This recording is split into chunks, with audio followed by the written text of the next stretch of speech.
हम सबको लगता है ना कि अलार्म बजने से लेकर रात को सोने तक का हमारा जो रोजमर्रा का रूटीन है वो बस समय काटने का एक जरिया है।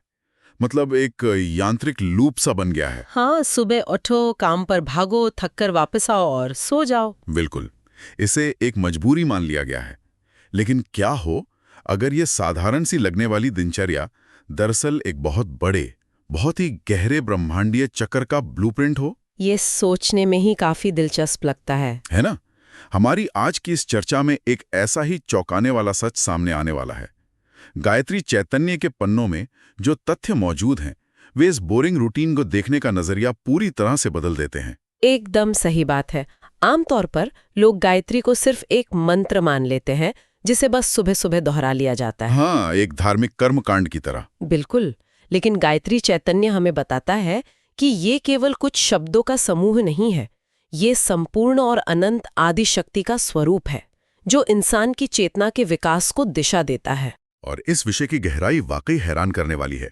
मतलब जब हम गायत्री चैतन्य के इन विस्तृत पहलुओं पर गौर करते हैं तो समझ आता है कि दिन के 3 अलग-अलग समय, सुबह, दोपहर और शाम, सिर्फ घड़ी की सुइयों का घूमना नहीं है। हाँ, इन तीनों प्रहरों में 3 अलग-अलग देवी रूपों की बात की गई है। और देखिए, ये कोई पुरानी कहानी या अंधविश्वास नहीं है। तो फिर ये क्या है? ये मानव जीवन के भीतर घटित होने वाले मनोवैज्ञानिक और आध्यात्मिक विकास की पूरी यात्रा है। ये कर्म ज्ञान से शुरू होकर मोक्ष ज्ञान तक पहुंचने का एक बहुत ही स्पष्ट और वैज्ञानिक नक्शा है। और इस नक्शे को समझने के लिए गायत्री चैतन्य में अनीता अरविंद सराफ द्वारा संकलित किए गए श्रीमद् देवी भागवत के उस श्लोक का संदर्भ लेना बहुत जरूरी हो जाता है। हाँ, वो श्लोक बहुत महत्वपूर्ण है। सर्व चैतन्य रूपाम ताम आद्यां विद्याम च धीमहि बुद्धिम या नः प्रचोदयात्। अब अगर इसे सरसरी तौर पर देखें तो ये एक साधारण प्रार्थना जैसा लगता है। लेकिन ऐसा है नहीं, बिल्कुल नहीं। इसके मूल में एक मांग है, बुद्धि को सही दिशा में प्रेरित करने की मांग। ये श्लोक कह रहा है कि एक ऐसी सर्वोच्च ऊर्जा है जो संपूर्ण चैतन्य का रूप है और हमें अपनी बुद्धि को उस ऊर्जा के साथ जोड़ना है। लेकिन सवाल ये है कि ये जुड़ाव कैसे होता है, ये प्रक्रिया काम कैसे करती है? यही तो सबसे बड़ा रहस्य है। असल में ये जुड़ाव अचानक या एक झटके में नहीं होता। ये एक क्रमिक विकास है और इसका पहला चरण प्रातःकाल यानी भोर के समय से शुरू होता है। सुबह का समय? हाँ, जब दिन की पहली किरण फूटती है तो इंसान का दिमाग और उसकी चेतना एक कोरी स्लेट की तरह होते हैं। रात की नींद के बाद शरीर और मन एक तरह के शून्य में होते हैं जहां से एक नई शुरुआत होनी होती है। इस कोरी स्लेट वाली बात को हम रोजमर्रा की जिंदगी से जोड़कर देख सकते हैं, जैसे किसी नए प्रोजेक्ट पर काम शुरू करना हो या किसी नई नौकरी का पहला दिन हो। बिल्कुल, उस समय उत्साह अलग ही होता है ना? शुरुआत में हमारे अंदर एक अलग ही तरह की ऊर्जा होती है, सब कुछ नया लगता है और कुछ रचनात्मक कर गुजरने की तीव्र इच्छा होती है। और इसी को गायत्री चैतन्य में कुमारी रूप कहा गया है। कुमारी रूप? हाँ, यानी एक कली के समान जो अभी पूरी तरह खिली नहीं है। और एक बहुत दिलचस्प बात बताऊं, इसका रंग लाल बताया गया है। 1 मिनट, लाल रंग? लेकिन लाल रंग को अक्सर गुस्से या खतरे से भी जोड़ा जाता है, तो सुबह सुबह की शांत शुरुआत के लिए ये आक्रामक लाल रंग क्यों चुना गया? देखिए, लाल रंग यहाँ आक्रामकता का नहीं बल्कि रजोगुण का प्रतीक है। रजोगुण मतलब सक्रियता? एकदम सही। रजोगुण का सीधा सा अर्थ है सक्रियता, गति और चंचलता। इसे इस तरह समझना चाहिए कि किसी भी रुकी हुई चीज को गति में लाने के लिए एक इग्निशन यानी चिंगारी की जरूरत होती है। जैसे गाड़ी स्टार्ट करने के लिए? हाँ, गाड़ी के इंजन को स्टार्ट करने के लिए जो स्पार्क चाहिए वो ये रजोगुण है। बिना रजोगुण के हम बिस्तर से उठ ही नहीं सकते। इसीलिए गायत्री चैतन्य में इसे ब्राह्मी शक्ति से जोड़ा गया है। ब्रह्मा जी की शक्ति? हाँ, ब्रह्मा जिन्हें सृष्टि का रचयिता माना जाता है, उनकी सृजनात्मक ऊर्जा यहाँ काम कर रही है। दिन की शुरुआत हर इंसान के लिए एक नई दुनिया रचने जैसी ही है। लेकिन एक बात है, गाड़ी के इंजन में स्पार्क तो आ गया, गाड़ी स्टार्ट भी हो गई। अगर उस गाड़ी में स्टीयरिंग व्हील ना हो तो वो स्पार्क सिर्फ दुर्घटना का कारण बनेगा? ये बहुत ही सटीक उदाहरण दिया। और शायद यहीं पर उस वाहन का महत्व सामने आता है जिसका उल्लेख गायत्री चैतन्य में इस ब्राह्मी शक्ति के साथ किया गया है। इसका वाहन है हंस। हंस। हाँ, पर यहाँ थोड़ा रुक कर सोचते हैं। हंसी क्यों? अगर सिर्फ गति या शुरुआत की ऊर्जा दिखानी थी तो घोड़े या चीते का उदाहरण भी तो दिया जा सकता था। क्या ये हंस सिर्फ एक सुंदर कल्पना है? बिल्कुल नहीं। हंस का चुनाव बहुत ही सटीक और वैज्ञानिक है। पौराणिक मान्यताओं में हंस के बारे में कहा जाता है कि वो दूध और पानी को अलग कर सकता है। अच्छा, जैसे नीर शीर विवेक कहते हैं। बिल्कुल, ये विवेक यानी सही और गलत के बीच फर्क करने की क्षमता का सबसे बड़ा प्रतीक है। जैसा कि स्टीयरिंग व्हील वाले उदाहरण से स्पष्ट होता है, सुबह सुबह हमारे पास रजोगुण की अंधाधुंध ऊर्जा तो आ गई, लेकिन उस ऊर्जा को किस दिशा में लगाना है ये तय करने के लिए विवेक का होना अनिवार्य है। वरना तो सब गड़बड़ हो जाएगा। हाँ, हम बिना सोचे समझे सिर्फ हाथ पैर मार सकते हैं या फिर हम एक तय लक्ष्य की ओर बढ़ सकते हैं। और मुझे लगता है यहीं से कर्म ज्ञान का जन्म होता है। मतलब कर्म ज्ञान का अर्थ सिर्फ मशीन की तरह बिना रुके काम करना नहीं है। हम अक्सर आजकल के इस हसल कल्चर में देखते हैं ना कि लोग लगातार काम कर रहे हैं। हाँ, 24 घंटे भाग रहे हैं। लेकिन उन्हें परवाह नहीं होता कि वे क्या कर रहे हैं। कर्म ज्ञान ये जानना है कि कौन सा काम किस उद्देश्य से और किस विवेकपूर्ण तरीके से किया जाना चाहिए। एकदम सही। दिन की सही शुरुआत के लिए सिर्फ ऊर्जा काफी नहीं है। ऊर्जा और विवेक का वो सटीक संतुलन चाहिए जो रजोगुण और हंस के माध्यम से मिलता है। तो ये तो हो गई सुबह की बात। हाँ, और यही कारण है कि सुबह का ये समय हमारी पूरी दिनचर्या की नींव तय करता है। जब हमारे कर्मों में विवेक जुड़ जाता है तो हम अपने दिन को दिशाहीन होने से बचा लेते हैं। लेकिन देखिए, ये ऊर्जा का केवल शुरुआती स्तर है। जैसे जैसे दिन आगे बढ़ता है ये ऊर्जा एक अलग रूप लेना शुरू कर देती है। सही का, हम सुबह की कोरी स्लेट और शुरुआत से निकलकर दिन के दूसरे पहर यानी मध्याह्न दोपहर में प्रवेश करते हैं। दोपहर का समय? हाँ, सुबह की अनुशासित शुरुआत के बाद दोपहर तक शरीर और मन की ऊर्जा अपने चरम पर पहुंच चुकी होती है। ये शक्ति के पूरे विकास का समय है। और गायत्री चैतन्य में इस अवस्था को सावित्री कहा गया है, जो एक पूर्ण विकसित युवती का रूप है। ये ऊर्जा के अपने उच्चतम स्तर पर होने की अवस्था है ना? बिल्कुल। इस समय इंसान के भीतर रचनात्मकता से ज्यादा उस रचना को विस्तार देने की शक्ति होती है। ये वो समय है जब शक्तियों का पूरी तरह से उफान पर होना दिखाई देता है। लेकिन मुझे यहाँ एक बहुत बड़ा विरोधाभास नजर आता है। एक ऐसा विरोधाभास जो पहली नजर में बिल्कुल समझ नहीं आता। कैसा विरोधाभास? गायत्री चैतन्य में इस दोपहर के समय को तमोगुण के साथ जोड़ा गया है। हाँ, तमोगुण। मतलब आमतौर पर जब हम तमोगुण के बारे में सुनते हैं तो दिमाग में आलस्य, अंधकार, अज्ञान या जड़ता का विचार आता है। ये बात गले नहीं उतरती कि दिन के सबसे उजले, सबसे प्रकाशवान और ऊर्जा से भरे समय में तमोगुण का उल्लेख क्यों किया गया है? ऊर्जा के इस चरम स्तर का अंधकार से क्या संबंध हो सकता है? ये सवाल बहुत ही स्वाभाविक है और सच कहूं तो यही गायत्री चैतन्य की सबसे गहरी समझ को उजागर करता है। वो कैसे? देखिए, तमोगुण को सिर्फ आलस्य या अंधकार मान लेना हमारी बहुत सीमित समझ है। यहाँ तमोगुण का अर्थ अज्ञान बिल्कुल नहीं है। गायत्री चैतन्य इसे रुद्राणी शक्ति से जोड़ता है, रुद्र की शक्ति जो विनाश या लय का प्रतीक है। विनाश? एक मिनट, दिन के बिल्कुल बीचों बीच जब हम सबसे ज्यादा काम कर रहे होते तो विनाश की बात कैसे फिट बैठती? ये तो विकास का समय होना चाहिए ना? यहीं पर विनाश को देखने का नजरिया बदलना होगा। जब हम किसी चीज का निर्माण करते हैं तो रास्ते में बहुत सी पुरानी, अनावश्यक और अड़चन पैदा करने वाली चीजें सामने आती हैं। हाँ, बाधाएं तो आती है। एक मूर्तिकार को सुंदर मूर्ति बनाने के लिए पत्थर के फालतू हिस्सों को काट काट कर नष्ट करना पड़ता है।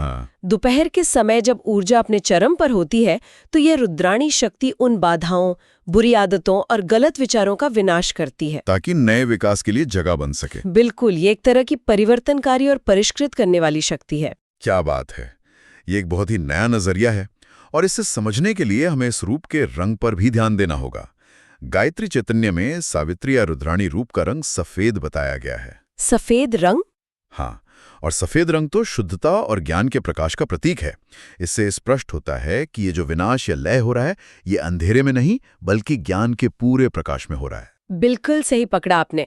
अगर विनाश अज्ञान में हो तो वो तबाही लाता है, लेकिन जब विनाश ज्ञान के प्रकाश में और पूरी जागरूकता के साथ होता है तो वो शुद्धि बन जाता है। शुद्धि? हाँ, हमारी अपनी कमियों को पहचान कर उन्हें खत्म करना ही इस तमोगुण का असली उद्देश्य है। ये एक लेजर बीम की तरह है जो बीमारी को काट कर निकालती है, न कि किसी अनियंत्रित बम की तरह जो सब कुछ तबाह कर दे। और इस लेजर बीम जैसी श्रम शक्ति को नियंत्रित करने के लिए जो वाहन दिया गया है वो भी बहुत दिलचस्प है। गायत्री चैतन्य के अनुसार इस अवस्था का वाहन वृषभ है, यानी नंदी या बैल। और बैल को हमेशा से धर्म का प्रतीक माना गया है। हाँ। वृषभ का ये प्रतीक बहुत गहरा अर्थ रखता है। जब भी शक्ति अपने चरम पर होती है तो उसके बेगाम हो जाने और विनाशकारी दिशा में मुड़ जाने का बहुत बड़ा खतरा होता है। बिल्कुल, इतिहास गवाह है कि जब भी इंसान के पास असीमित ऊर्जा या सत्ता आई है, उसने बिना नियमों के तबाही ही मचाई है। इसीलिए गायत्री चैतन्य सिखाता है कि इस प्रलयंकारी ऊर्जा के आगे धर्म का एक स्पीड ब्रेकर होना चाहिए। वृषभ यानी धर्म पर आरूढ़ होने का मतलब है कि हमारी चरम ऊर्जा और हमारे सारे कर्म हमेशा सही आचरण और नैतिकता के अधीन होने चाहिए। और ये विचार हमें एक बहुत ही महत्वपूर्ण मनोवैज्ञानिक अवस्था की ओर ले जाता है, जिसे ब्रह्म ज्ञान कहा गया है। ब्रह्म ज्ञान। अगर सुबह का कर्म ज्ञान हमें यह सिखाता है कि कोई काम कैसे करना है पूरी कुशलता और विवेक के साथ, तो दोपहर का ये ब्रह्म ज्ञान हमें सोचने पर मजबूर करता है कि हम ये काम क्यों कर रहे हैं। यही तो असली सवाल है। आज की भागदौड़ वाली जिंदगी में हम अक्सर इसी चरण में फंस जाते हैं। बस अंधाधुंध काम किए जा रहे हैं, लेकिन ये जानने का वक्त ही नहीं निकालते कि ये सब आखिर किस लिए है। ये जो आपने कहा ना, ये हाउ यानी तरीके से वाय यानी उद्देश्य की ओर जाने का सफर है। दिन के मध्य में या जीवन के मध्य में जब हमारी ताकत अपने पूरे उफान पर होती है, तब एक वैचारिक ठहराव की जरूरत होती है। थोड़ा रुककर सोचने की। हाँ, हमें बड़ी तस्वीर को समझना होता है। हम जो भी कर्म कर रहे हैं उसके पीछे का मूल सिद्धांत क्या है, हम इस बड़े ब्रह्मांड का हिस्सा कैसे हैं। यही ब्रह्म ज्ञान है। ये बहुत गहरी बात है। ये हमारे रोजमर्रा के छोटे छोटे कर्मों को एक व्यापक और गहरे उद्देश्य के साथ जोड़ता है।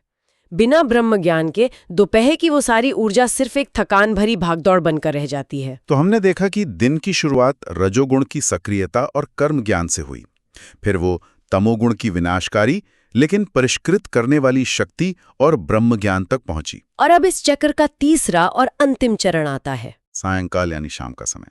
बिल्कुल, जैसे जैसे सूरज ढलता है, दिन भर का संघर्ष और ऊर्जा का उच्च चरम स्तर धीरे धीरे शांत होने लगता है। इंसान की चेतना स्वतः ही एक संतुलन और ठहराव की ओर मुड़ जाती है।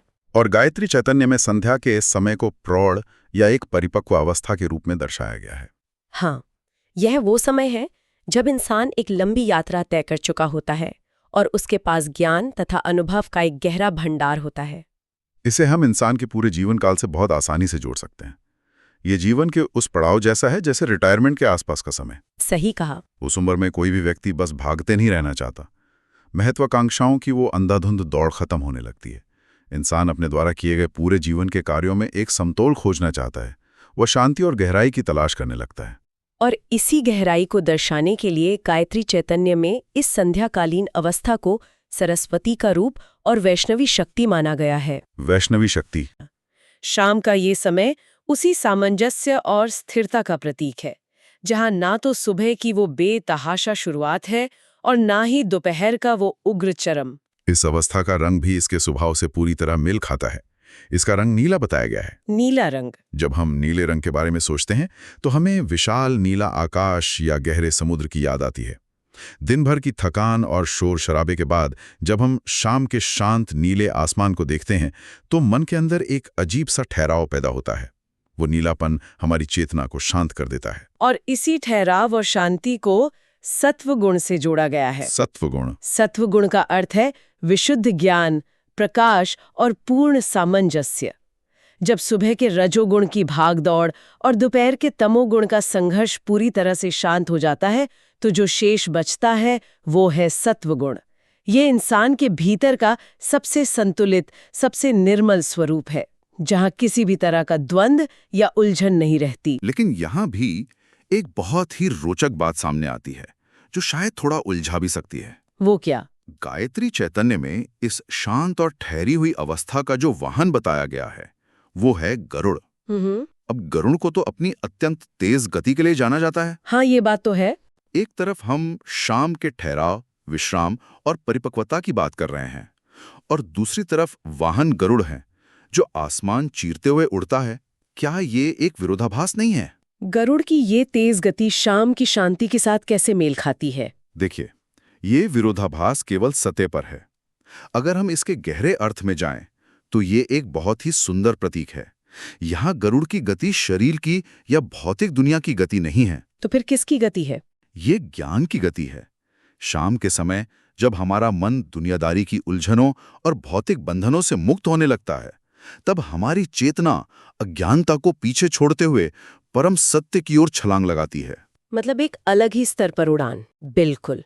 गरुड़ इस बात का प्रतीक है कि इंसान भौतिक जगत से आध्यात्मिक जगत की ओर कितनी तेजी से उड़ान भर सकता है, बशर्ते उसने अपने ऊपर से अहंकार और अज्ञान का बोझ उतार फेंका हो। ये एक बहुत ही शक्तिशाली विचार है, अपने ऊपर से बोझ उतारकर उड़ान भरना।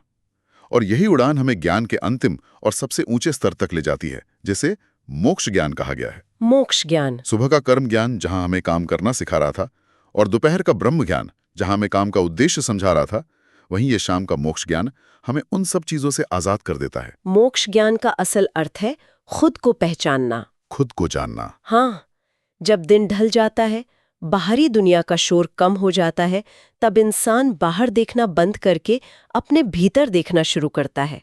यह आत्ममंथन का समय है।